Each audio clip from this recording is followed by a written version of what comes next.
Yep.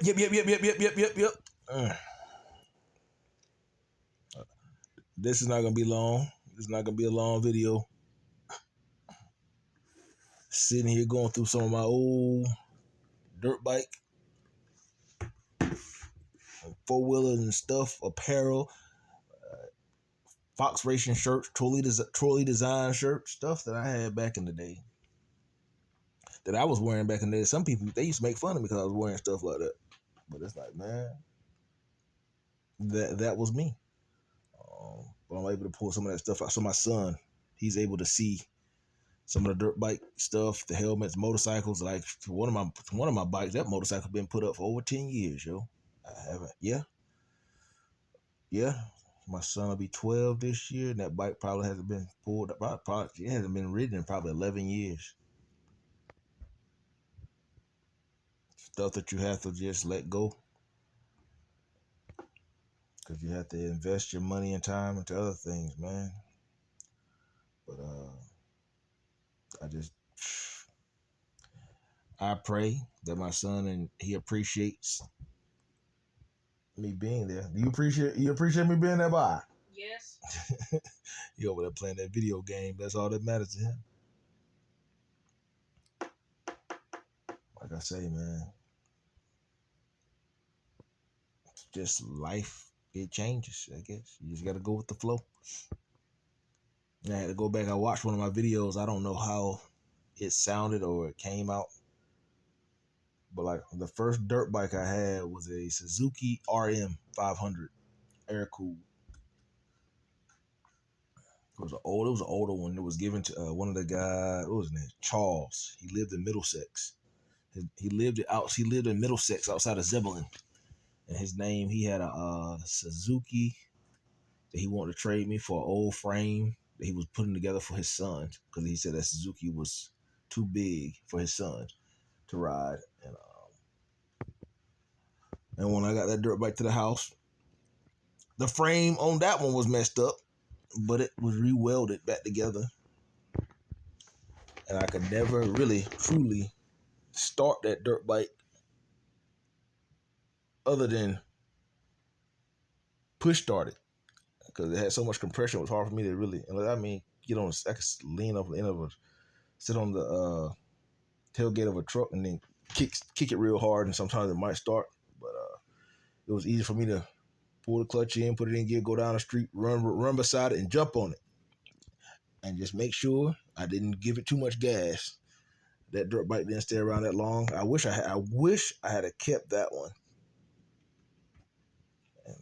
And the first motorcycle I fell off was a Honda RR900, a yellow one. I fell off of that. The first dirt bike I fell off, believe it or not, was a Honda CR125. That little dirt bike, that was a sleeper. The power band on that one was one of my friends, but that dirt bike, that was just, it was light and fast. That was that was a little animal. I've been around motorcycles, dirt bikes, and cars majority of my life, man.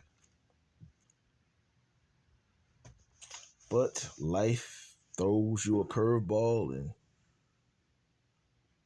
sometimes, like I say, man, I focus on my son, most importantly. And when it comes down to my air conditioning heat business, I have a list of 30 people, and I don't even have to hear from them all the time, because they have multiple rental properties. Out of those 30 people, I know I can count on at least 15 of them throughout the whole year. And that 15, when they call me, most of the time they want some either upgrades, or they're doing some remodeling, or they purchased another property, or they need some equipment that I might have in storage. Geothermal equipment, Linux equipment, train equipment, carrier equipment. And I could be very, very busy. But the more money I found myself chasing back in the day, the more people were stealing from me as well, behind my back, because I was absent. And they were making it look like I was absent. to my son. That's what they were trying to make it look like, and I refuse. I refuse for anyone to try to manipulate him or me and to try to come between what, especially what I've been building with him, instilling good morals and character traits and bringing him up with a solid foundation and knowing God. It's easy for your children to be misled. And I'm on a mission from God to we tearing down ancestral altars and breaking generational curses that have plagued our family for years with this, man. All this stuff is it's some people treat life like it's a game, and it's not. So we tearing down forces of darkness and rulers in high places.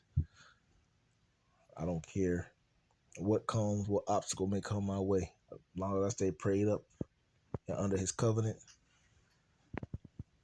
I'm going to stay planted firmly where he has placed me, whether it be under a demonic spiritual attack and I have to pray harder.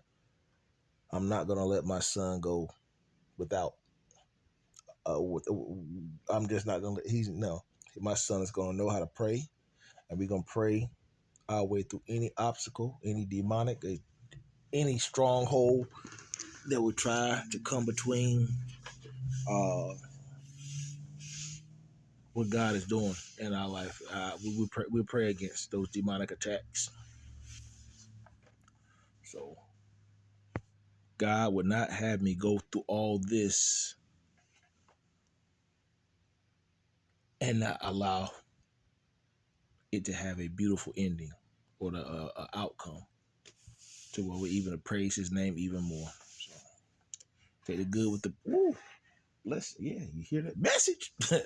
Yeah, blessing. Thank you, Lord. So sometimes you just got to stay on the battlefield. Like I say, you don't have to go enlist and enroll into the military. Sometimes you can be under a spiritual attack right here in your homes, and you have to pray against those, man. Yep. Anyway, I'm not going to hold y'all up today. Just want to make another post for today. I encourage you, get into your word. Feed your spirit, man. Feed your natural. Pray just as much as you eat. Pray without ceasing. Be encouraged, not discouraged. Y'all be blessed. Be encouraged.